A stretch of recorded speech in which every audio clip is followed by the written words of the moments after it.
guess I have to start this episode of The Preacher and the Prodigy because I'm the one person who's not wearing a trash receptacle on top of his head. Welcome back, everyone, as we look back on Week 7 of the 2025 college football season. I am here with the Prodigy in name only because this guy right here, well, what was your record? 0-5-1? 0 wins, 1 tie, and 5 defeats. You can take the bucket off now. That's the rule of The Preacher and the Prodigy. If you go winless on any given weekend, you wear a trash can on your head. I've done it, and now you've done it after a week in which really everything about sports went bad. We stayed up till 12:15 a.m. Central Time on Friday night watching the Detroit Tigers lose to the Seattle Mariners in 15 innings. Game in which neither of us ever believed they were going to win, and yet we went for it anyway. Saturday night, we were followed the Tigers' defeat up with a loss to the USC Trojans in the Coliseum by a score of 31-13. I had 31-20. I wasn't completely shocked, but you had USC losing to Michigan. You had Michigan victorious, and then Sunday night, the Detroit Lions went to Arrowhead Stadium and got their teeth kicked in by Patrick, who does sports. The Chiefs. And the Chiefs. So, and then to add to the indignity, every other pick that you made, except for the tie between, was that Georgia and Auburn? No, what was that? Well, it wasn't the Iowa game. That wasn't even close. Vegas got that one wrong big time. We tied and won. All right. Well, okay, so it wasn't Ohio State because that was a .5. It wasn't... Oh, it was the Alabama game, I think. 27-24 spread on that was Bama by 3, so that was the push. That was a tie. So 2 ties on the season, which brings our season record to... You're at 21-16 and 2, and I am at 15-22 and 2. So 2 pushes this year. You are starting to separate yourself after going 3-2-1 last week, and I obviously trash can territory. Yeah. So if you win them all, you should get to wear a Burger King crown or something like that, and you lose them all, garbage time. So let's turn the page and look ahead to Week 8 of the college football season. Again, a decent week of games. Probably not quite as good as last week, but there's definitely some entertainment value ahead of us on this weekend. Culminating with what's the big game? I mean, what's the biggest game? It's the third Saturday in October. It's the battle between the Tennessee Vols and the Alabama Crimson Tide.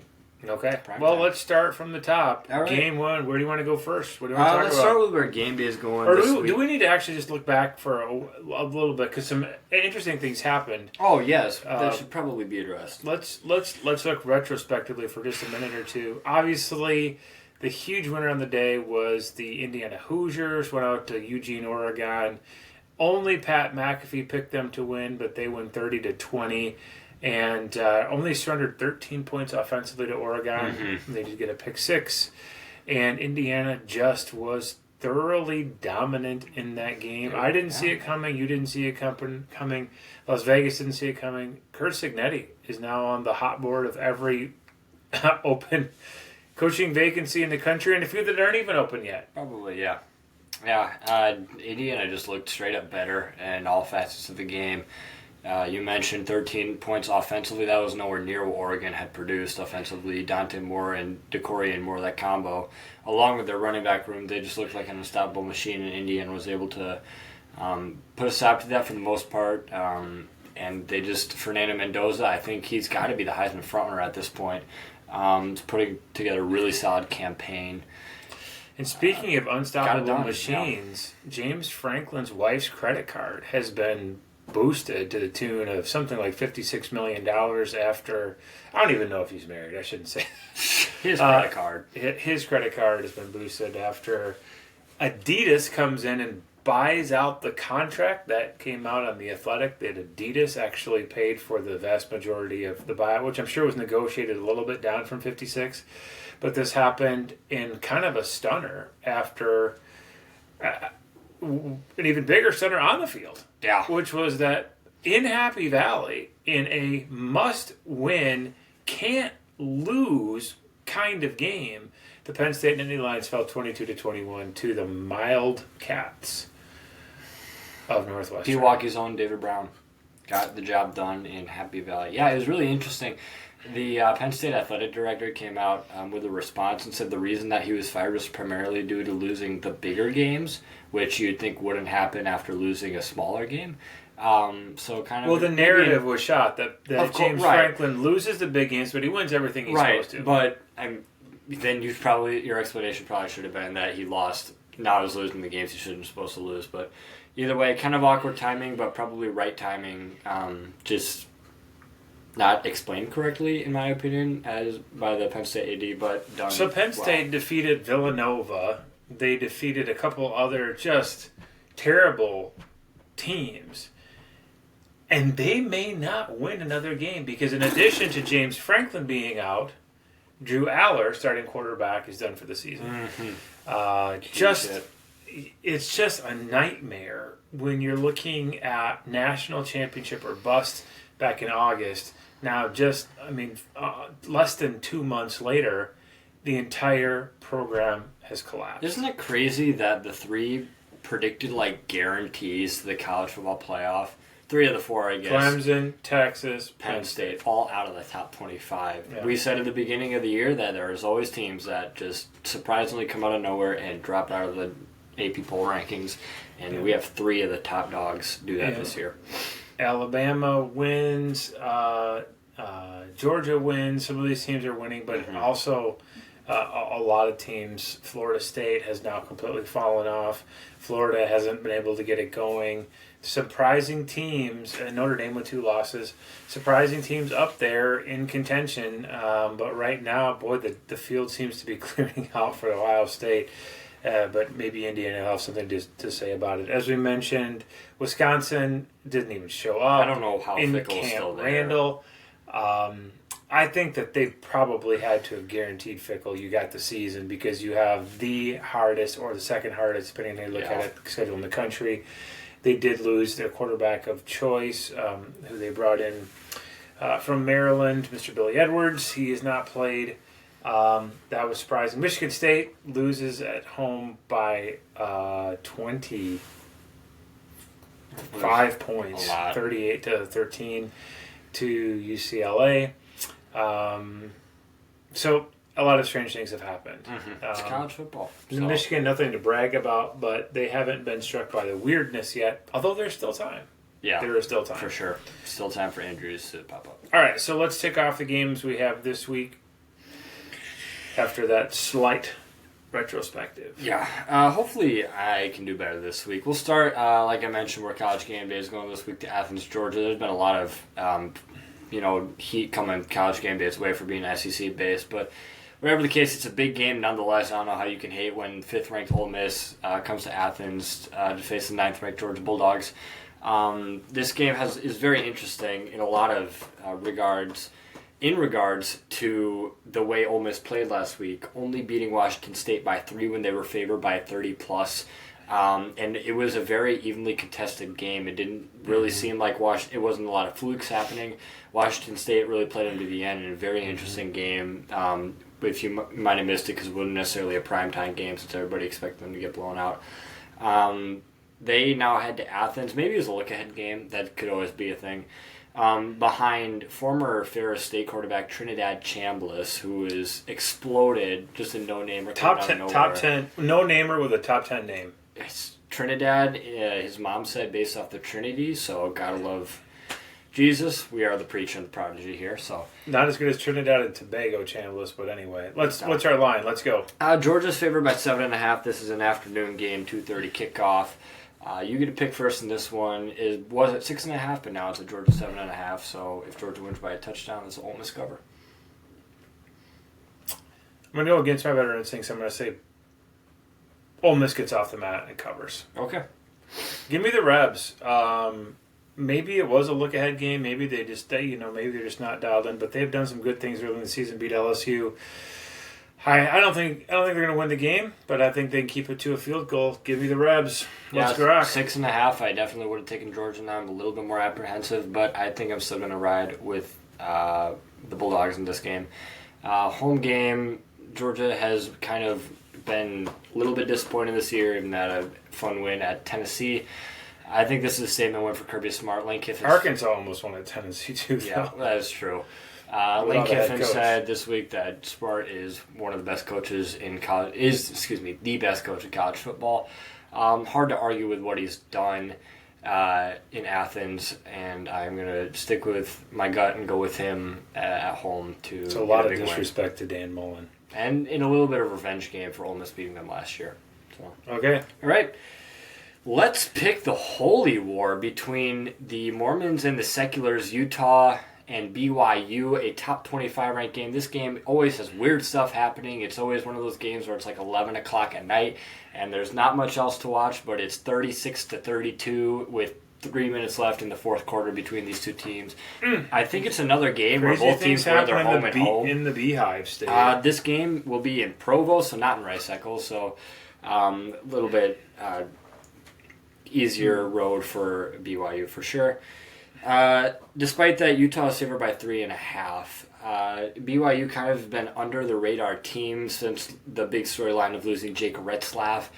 His backup, Bachmeier, I believe, has stepped in and done a very good job, leading them all the way to 15th ranked in the AP polls, but Utah is still favored, and I am also going to pick them to win. Yep. I think that Kyle Whittingham knows how to win this game more than maybe any coach ever has. He knows what Kalani Sitake likes to do, what BYU likes to do. This, to me, is a fairly easy pick, although I could see this game being crazy. But I do like a Utah win by, give me 37-28. Give me the Utes as well. I agree. Anything to add or no? No, I don't think it'll be that high scoring, but I like Utah as well. I agree with you. I think it seems like one of the more obvious picks of the week for me. All right, let's ride with the rivalry games this week. We have two more to pick, as well as the Michigan game. We'll start in South Bend, Indiana, where the Notre Dame Fighting Irish will be hosting a cross-country rival, the USC Trojans, which Michigan lost to last week. This is a very historic rivalry. You know, you could go into all the Heisman winners and all the national championships between these two teams. Right now, the Irish are favored by 8.5. That ballooned from about maybe 6 earlier in the week. So bettors really liking Notre Dame in this game. Who do you take in this one? That's a good question. USC looked very solid last week against Michigan. I don't know if that says more about them or about Michigan. And you're still pretty high on Notre Dame. Yeah, and they also look bad against Illinois. Right. So what is it like to travel across country for them? I think that's too many points myself. I'm going to go with fight on. I think that Lincoln Riley has found something, and maybe it was the result of the week off, and maybe they emptied all their chambers. I'm not sure.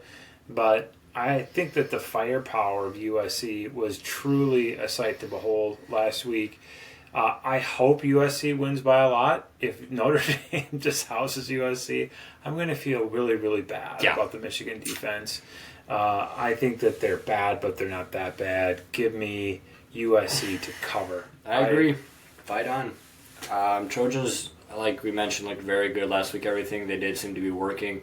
Michigan just got straight up out-coached. Lincoln Riley is a mastermind, and I think that matches up really well for them against Chris Ash and a kind of subpar defense that Notre Dame has right now. I think it'll be close. I could see both of these teams winning, but I definitely like USC to cover 8.5. That seems like way too many points for me. So give me the Trojans. I don't know why it ballooned like that, but I have no idea either. I'm going to take the air out of it. All right, the famous third Saturday in October always has a matchup between the Tennessee Volunteers and the Alabama Crimson Tide. This is a night game in Bryant-Denny Stadium. Tennessee has kind of looked on and off this year. They've had flashes and they've had setbacks. Alabama has looked like the best the SEC has to offer right now. Going 5-1, their only loss being the season opener, to Florida State. Alabama's favored by 8 in this game, so another higher line for a match between two very good teams.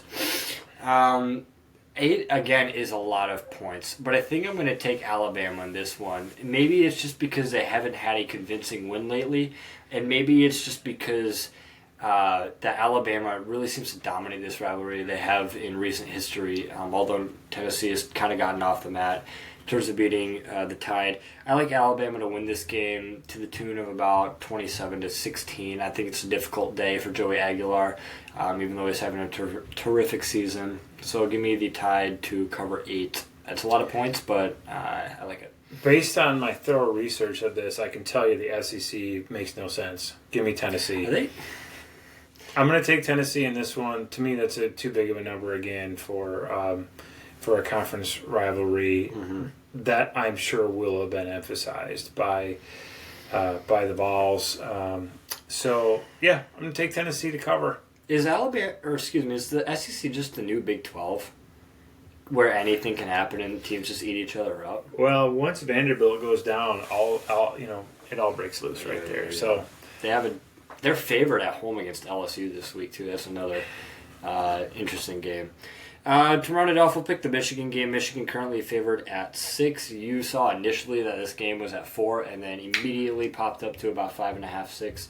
We'll pick it at 6. This is a new game in the Big House, where the Washington Huskies will be going to town. Washington seems to be on a lot of people's under-the-radar teams lists. Took a while to get off the mat against Rutgers last week, really putting it all together in the second half, winning that game 38-19 out in Seattle. Now they had to Michigan to play our a little bit disappointing, at least in terms of the way I've seen it, Michigan Wolverines. Yeah, so beginning of the season I had Michigan 9-3. Every game has gone the way that I thought so far. I'm taking Washington to cover. I don't like the vibes right now.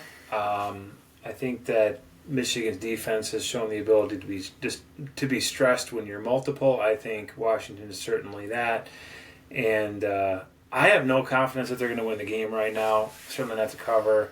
I can see it being 27-24 kind of a game. Yeah. Either way, I'm taking Washington to cover, and I don't like myself for it, but that's what I think is going to happen. I agree with you. I'm back to my pessimistic Michigan ways after picking them to beat USC. Washington, give them credit. I believe they're 5-1 with their only loss coming to Ohio State, who's the number 1 team in the country. They've put together a very solid season so far. And just watching Michigan, how they're, kind of old school way of playing football, which is, smash mouth a little bit with a little bit of, action in there that Chip Lindsey has brought. But their Michigan identity just got absolutely upended by USC in large part to when they couldn't control the ball, couldn't control the game, and USC kind of just literally ran away with it. I mean, they seemed quicker than us. They seemed one step ahead in terms of schematics. Schematically, it was night and day. Yeah. They just did the exact same thing that Jason Eck realized to do. Punish Michigan's over-aggression at defensive end. How many screens did we see in this game? There were 11 screens. 11 screens. That is way too many to be running and to get beat on, because they got beat on almost all of those. Michigan did. I agree with Michigan you. Michigan is an underexperienced offense and an underachieving defense right now. Mm-hmm. And they could turn things around. They looked like this at the midway point last year too, and they figured some things out in the final 3 games. Hopefully that happens again.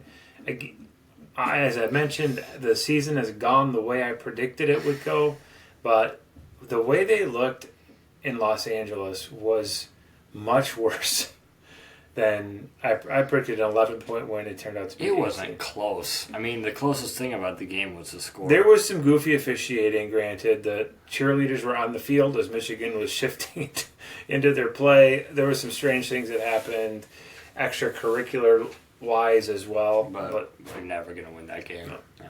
It could have been 51-10. I mean, just and with backups, USC. Yeah. So I think we agree on this one. I think it's going to be a close game. We don't really know who's going to win this game. So do we agree on all of them except Georgia, Tennessee? Is that what we just discovered? We agreed on Utah. We agreed on Notre Dame. We agreed on Michigan. So we agree on 3 and disagree on 2. So you have Georgia. That's right. I have Ole Miss. All right. Yeah. An opportunity for you to gain a couple of games on you potentially. We'll see. It's going to be a fine weekend. It's going to start getting cold. should we discuss if we want to do this again? Mention the Raiders on this podcast. Didn't go too well last time, but I think we need to. They host the 4th-ranked Morningside Mustangs this week at Corver Field. So keep the buses moving on time. Keep them keep the buses moving. Period. Yep. Yeah. Hopefully everybody is safe from that accident. It's just a rebuilding year. That's the way it goes. And young talent in the pipeline. I like what I've seen out of some of the younger players, but this is not their year. And have ultimate confidence in Coach McCarty to get it straightened out. It just probably is not going to be in 2025. Well, Morningside looks like an absolute machine, but we said that about Oregon, so who knows what could happen. All right. Until next time, I'm the Preacher. I'm the Prodigy. Peace out.